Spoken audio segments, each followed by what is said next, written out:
नमस्कार, मैं Sonia Chauhan day to share and public voice से आज डुंगरा पुलिस स्टेशन के बाहर खड़ी हूँ और मेरे साथ एक पीड़ित परिवार खड़ा है। आइए जानते हैं इस पीड़ित परिवार से जो 6 महीने से न्याय के लिए भटक रहा है और जिन्होंने लगातार मुझे कॉन्स्टेंटली फोन करके यहाँ बुलाया है और आज हम यहाँ पहुंचे हैं और क्या है इनकी शिकायत और क्यों ये न्याय के लिए भटक रहे, आइए जानते हैं इनके रूबरू। मैडम, पहले तो हम जानना चाहते हैं ये आप जो आज इंटरव्यू दे रहे हैं वो आप किसी के दबाव में आकर या किसी से डर कर या इस वजह से इंटरव्यू नहीं दे रहे हैं? नो मैडम, मैं किसी से डर के और किसी से दबाव में मैं इंटरव्यू नहीं दे रही। जी, क्या मैं जान सकती हूँ आप आज 6 महीने से आप यहाँ पर न्याय के लिए भटक रहे हैं, तो क्या है आपकी न्याय की गुहार? क्या आपके ऊपर तकलीफ आई है जो इसके लिए आपको 6 महीने का इंतजार करना पड़ रहा है? मैंने 13 साल के बच्ची के साथ अशोक बिश्नोई करके गलत तरीके से ड्रिंक करके और गलत तरीके से बेड टच किया था। जी, गलत मतलब अभी मैं क्या बताऊं कहाँ कहाँ उसने बच्ची को टच किया। बच्ची ने रो के आके मुझे बताया, बच्ची को धमकी क्या दिया कि अपने मम्मी और पापा को बोलना मत, मैं पुलिस स्टेशन से पुलिस आएगी तुम्हारे मम्मी पापा को पकड़ के लेके जाएगी और जान से मरवा दूंगा तुम्हें भी। अशोक ने ऐसा धमकी दिया। फिर भी बच्ची मेरी आई घर पे रोने लगी, फिर सब कहानी उनकी जो जो उसके साथ किए थे बताने लगी। तो मैं यहाँ हमारे सोसाइटी मतलब कुछ हमारे लोग थे उनको लोग को बोला। फिर मैं वो क्या हुआ कि जहाँ मैं रहती हूँ वहां से वो भाग गया, अपने गांव भाग गया। गांव वहां से गया, फिर हम लोग ने उसके बाद वेट किया कि मतलब आया ही नहीं। फिर हमने पुलिस स्टेशन में गए, पुलिस स्टेशन में अपने बच्ची को लेके आई तो यहाँ ने वो पहले से हाजिर था, पुलिस स्टेशन में आ गया था। कौन से पुलिस स्टेशन की बात कर रहे हैं आप? Dungra police station. आप पहले यहाँ पे डुंगरा पुलिस स्टेशन में आए हैं अर्जी देने के लिए? मैं 6 महीने से डुंगरा पुलिस स्टेशन में नाच रही हूँ, समझ लीजिए। ये एक अर्जी के लिए? ये तो आज ये अर्जी के लिए ही समझिए। जी, बताइए आगे। फिर मैं गई उधर आई पुलिस स्टेशन, तो उन्होंने मतलब घर पे मैं यहाँ अपने बच्ची के साइन देके पुलिस स्टेशन में घर पे गई तो हनुमान बिश्नोई करके भेजाया हमारे घर पे धमकी कि मैं छोटा और बड़ा किसी को नहीं देखूंगा, मैं काट डालूंगा, सबको कटवा दूंगा, मार डालूंगा अगर केस तूने वापस नहीं लिया तो। ऐसे उन्होंने मुझे बोला, धमकी दिया हमारे लक्ष्मण भाई करके, उनसे ने धमकी भिजवाई हमारे पास। हम भी डर गए। फिर अशोक ने पुलिस स्टेशन से हमारे सोसाइटी वॉचमैन है, वॉचमैन से भिजवाया कि बोल उसको वापस लेने के लिए केस, नहीं तो उसके पति का एक्सीडेंट हो गया है, बोल उसको आ पुलिस स्टेशन। पुलिस स्टेशन से मुझे धमकी जा रही है। ये धमकी किसने दी थी पुलिस स्टेशन से? अशोक ने खुद यहाँ पर बैठकर फोन किया वॉचमैन को फोन करके आपको कोई धमकी भिजवाई थी? हाँ, कि आपके हस्बैंड का एक्सीडेंट हो गया है। फिर उसको बोल बाहर निकले। मुझे नहीं मालूम कि बाहर किस लिए मुझे बाहर निकाल रहा था घर से, मुझे अब इसके अलावा नहीं मालूम। वही जानता है कि मुझे किस लिए बाहर निकाल रहा था।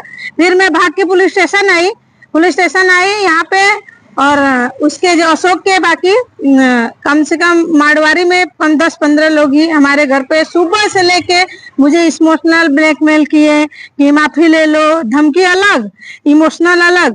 फिर यहाँ पे आई, फिर पुलिस स्टेशन आई तो शंभू सर ने बोला कि मैं उसको तड़ी पार कर देता हूँ, वो दिखेगा नहीं, मैडम आप कर दो, माफी इसको दे दो, ऐसा बोले। मुझे बोले गए पूरे गुजरात में नहीं दिखेगा। शंभू सर ने मेरे को बोला पूरे गुजरात। शंभू सर कौन है यहाँ पर? इधर के राइटर हैं। जी, आगे बताइए। तो फिर वो और मुझसे साइन किस पे लिए, मेरे बच्ची का केस क्या है, उन्होंने मुझे झगड़े के साइन पे साइन मेरा ले लिया। मतलब आपने केस दर्ज कराया है? हाँ, बैड टच का। हाँ, बच्ची के ऊपर बैड टच का आपने केस दर्ज कराया। हाँ, और उन्होंने आपसे साइन किसी झगड़े के केस पे करवाया। हाँ, ऐसे कैसे हो सकता है मैम? ऐसे होता नहीं है यूजुअली। मैं पढ़ी लिखी नहीं हूँ, देखिए जी, मैं पढ़ी लिखी नहीं हूँ। गुजराती मुझे नहीं आती, गुजराती तो बिल्कुल नहीं आती, हिंदी में मुझे नहीं आती है जी। और उन्होंने सब लोग मिलके इतना, मैं पुलिस स्टेशन से 4 बार बाहर आई कि मैं साइन नहीं करूंगी। सब लोग मुझे घेर के पूरा साइन मुझसे करवाए। और साइन किस पे करवाए? झगड़े के केस पे। जी, फिर आपने आगे किसी ऊपर अधिकारी से बात की? फिर उसके बाद यहाँ से आप कैमरे में देख लीजिए मैडम, सामने देखते रहिए और आप बात करते रहिए, बताते रहिए। क्या हुआ, 4 दिन बाद मैं वहाँ पे गोयल सर ने भी मुझे बोला और चार दिन बाद मतलब इन्होंने बोला कि मैं तड़ी पार कर दूंगा। गोयल सर ने बोला, गोयल सर से बोल के बोले थे, गोयल सर अगर मेरे कोई दिक्कत होगा, मेरे बच्ची को कोई प्रॉब्लम होगा तो आपके जिम्मेदार हैं बोले। और मैं अपना केस तुरंत में चालू करवाऊंगी। मुझे क्या पता है इन्होंने क्या क्या कर दिया है जी। मुझे तो ऐसे ही झूठे में फंसा के रखे थे। तो मैं बोली, जब मेरे बच्ची का मार्क्स लगा के रिक्शे में उसने पीछा करने लगा स्कूल तक, तो मैं आई भाग के, बोली कि सर मेरे बच्ची का ऐसे ऐसे हो रहा है, ऐसा पीछा कर रहा है। तो कुछ नहीं, कुछ बोला नहीं। फिर मैं घर पे वापस गई। फिर ऐसे ऐसे ही मतलब लगातार ही मेरे बच्ची की पूरी पढ़ाई 7 क्लास की पूरी खराब हो गई और पढ़ी नहीं, पेपर भी अच्छा उसका एकदम नहीं गया।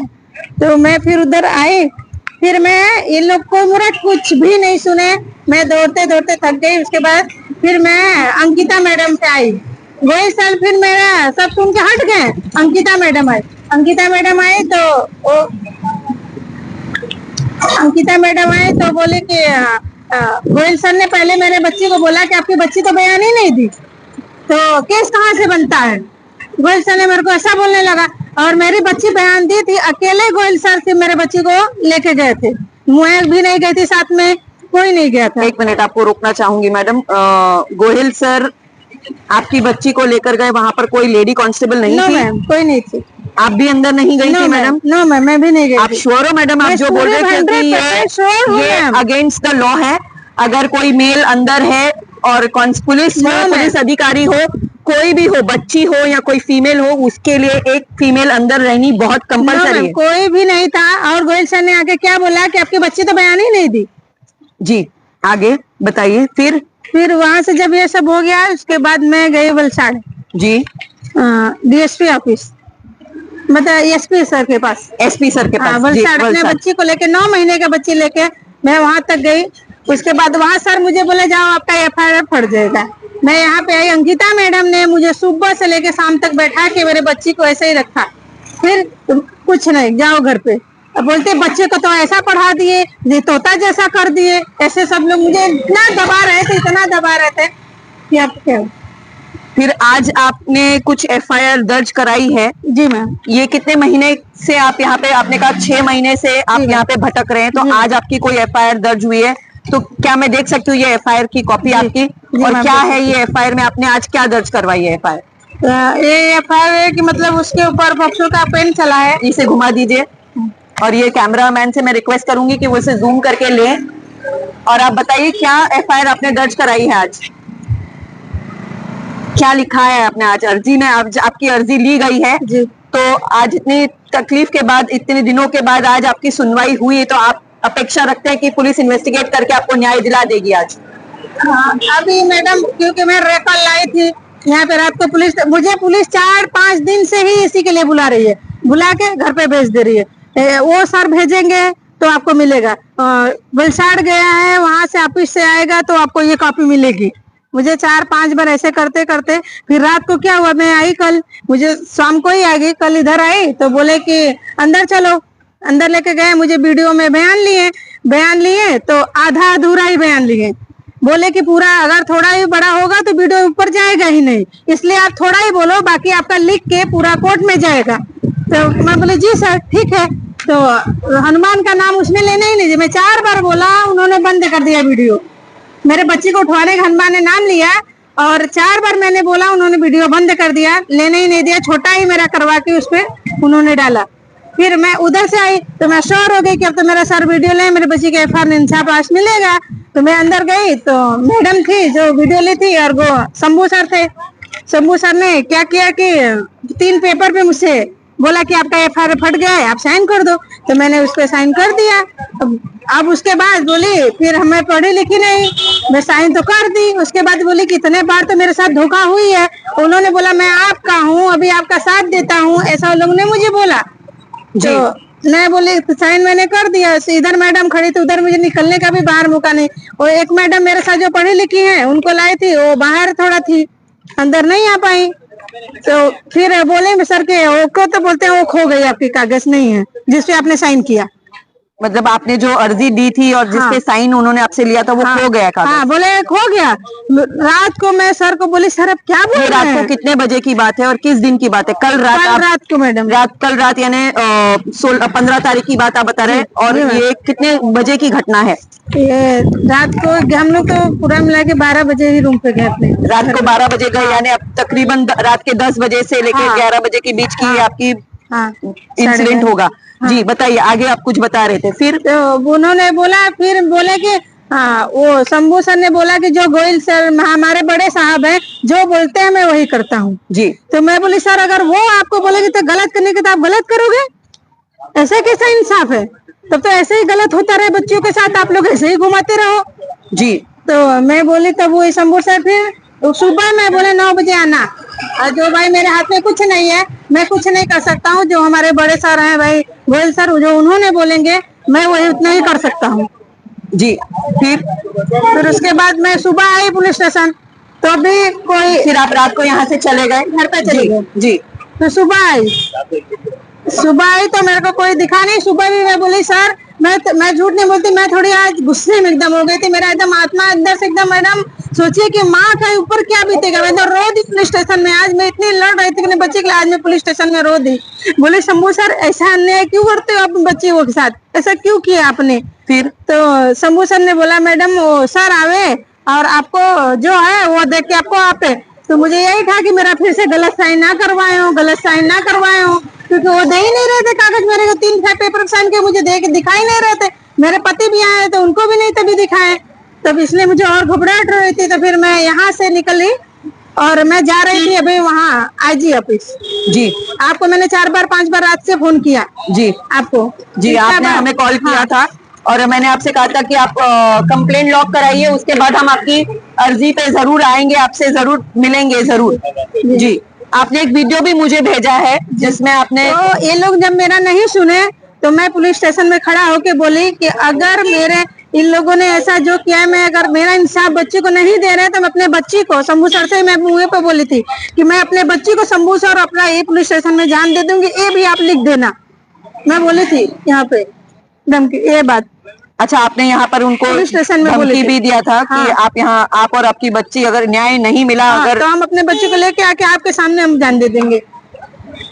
नहीं, आपको जान देने की जरूरत नहीं है, न्याय मिलेगा आपको। और आपकी अर्जी लिखी भी गई है और हम अपेक्षा यही करते हैं कि इसके ऊपर पुलिस जल्द से जल्द ज्यादा से ज्यादा कार्रवाई करे और आपके जो आरोपी है उसे कड़ी से कड़ी सजा मिले। जी आपके साथ आपके हस्बैंड हैं, मैं उनकी तरफ जाना चाहती हूँ और उनसे पूछना चाहती हूँ। ये आप हाथ में ले लीजिए।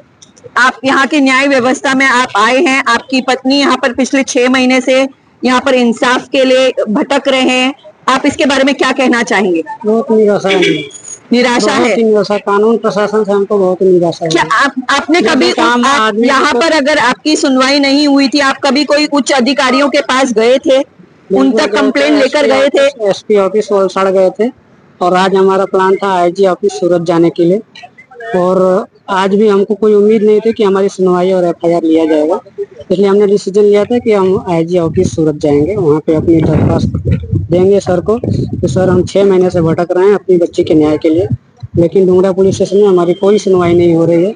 रोज बोलते हैं कि कल आपको एफआईआर हो जाएगी, आपको रिसीव कॉपी मिल जाएगी, फिर हम कल आके बैठते हैं, पूरा दिन बैठते हैं, फिर बोलते हैं कि कल मिल जाएगी। ऐसे करके हम लगातार ऐसे अभी आपकी एफआईआर होगी। आज जाके जब हम आईजी ऑफिस जा रहे थे तो शायद इनको कुछ लगा होगा कि आईजी ऑफिस जाएंगे तो कुछ तकलीफ होगी, तो इसके लिए आज हमारी एफआईआर ली गई है। तो आज आपकी जो एफआईआर हुई है उससे आपको कुछ तो आस जगी होगी कि अब आपको न्याय मिलेगा, आपकी बच्ची को न्याय मिलेगा? बिल्कुल आशा जगी है, हमको एफआईआर का रिसीव कॉपी दिया गया है आज, और मुझे लगता है कि अब जब मामला कोर्ट में जाएगा तो कोर्ट से हमको न्याय मिलेगा। जी शुक्रिया। मैडम आप पीड़िता की रिश्तेदार हैं या क्या है, आप हमें बताइए कि आज आप उनके साथ 6 महीने, उन्होंने हमें बताया कि वो 6 महीने से आप उनके साथ सपोर्ट में दौड़ रहे हैं जगह जगह पीड़िता को न्याय दिलाने के लिए। तो हम आपकी जुबानी भी जानना चाहते हैं कि क्या है ये पूरा माजरा, आपका उनका क्या रिलेशन है? मैं इनकी पड़ोसी हूँ, हम लोग बाजू में ही रहते हैं। और ये चीज के लिए शुरू से ही हम लोग 6 महीने से बहुत दौड़े हैं। जी। इसमें धमकी भी आई, सब कुछ हुआ, कहाँ कहाँ नहीं डराया धमकाया गया। यहाँ से पुलिस लोगों का भी खूब दबाव आया। वहाँ पे सब बोले कि आपको यहाँ पे ये कर देंगे वो कर देंगे, सब कुछ बोले, लेकिन हम हार नहीं माने। फिर लास्ट में वापस होली पे आया ये बंदा अशोक बिश्नोई करके, और इनको वापस धमकी देने लगा। ये हमारे ऑफिस में आए, हम सोसाइटी की मेंबर हूँ मैं, तो सोसाइटी में वॉचमैन को भेजा उनको बुलाने के लिए, तो वॉचमैन को गाली गलौज करके वो भगा दिया, बोले कि मेरे को कहीं पे आना नहीं है। फिर वापस हम पुलिस स्टेशन आए, पुलिस की गाड़ी आई, पौना घंटा तक वहां पे रुकी, लेकिन पुलिस को हम कहते रह गए कि एक बार आप उनसे बोलो, हमें रिस्क है, आप इनसे बात करो, इनको लेके जाओ। लेकिन पुलिस आई और वापस ऐसे ही चली गई। अंकिता मिश्रा से दूसरे दिन बात किया हम लोगों ने। अंकिता मिश्रा ने बोला कि आप क्यों बीच में आ रहे हो, आपकी बच्ची है, आपकी बच्ची नहीं है तो आपको बोलने की जरूरत नहीं। उसके बाद में फिर मैं थोड़े दिन तक नहीं आई, ये बेचारी जहाँ जहाँ तक लगा अकेले भटकी। उसके बाद में काफी हम लोगों ने काफी मेहनत की, सबका सपोर्ट मिला। उसके बाद में ज्यादातर सपोर्ट तो क्या कि न्याय हमें, जब हम मीडिया में गए तब हमें लगा कि हमें न्याय मिलेगा, बाकी पुलिस प्रशासन से हमें कोई न्याय नहीं मिला। क्या अभी आपके पास एफआईआर ले लीजिए, अभी कुछ है आप? हाँ, अभी हमारे पास एफआईआर ले ली गई है और इसके आगे इसको सजा मिलेगी, कड़ी से कड़ी सजा मिलेगी, ये हमें पूरा विश्वास है। जैसे आप जानते हैं कि ये पीड़िता की पड़ोसन है और ये इन्होंने बताया है, और अभी पुलिस प्रशासन ने यहाँ पर एफआईआर दर्ज करी है। डुंगरा पुलिस ने अभी अशोक बिश्नोई पर एक एफआईआर दर्ज की है और जिसके चलते अब इन्वेस्टिगेशन होगा। अब देखना है कि इन्वेस्टिगेशन में क्या खुलासे मिलकर आते हैं बाहर, और पुलिस क्या इसके आगे एक प्रेस नोट जाहिर करेगी कि जो भी यहाँ पर हुआ है उसका वो प्रेस नोट, और उनको न्याय, ये पीड़िता को न्याय दिलाने में 6 महीने क्यों लग गए, क्यों इतना उनको समय लगा यहाँ पर, कि 6 महीने का समय क्यों गया एक एफआईआर दर्ज करने में, क्या था वो पूरा मैटर। पुलिस प्रशासन से हम गुहार करते हैं कि वो जल्द से जल्द इसके ऊपर सही तरीके से इन्वेस्टिगेट करे और हमें एक प्रेस नोट जाहिर करके इसके बारे में जानकारी दे। धन्यवाद।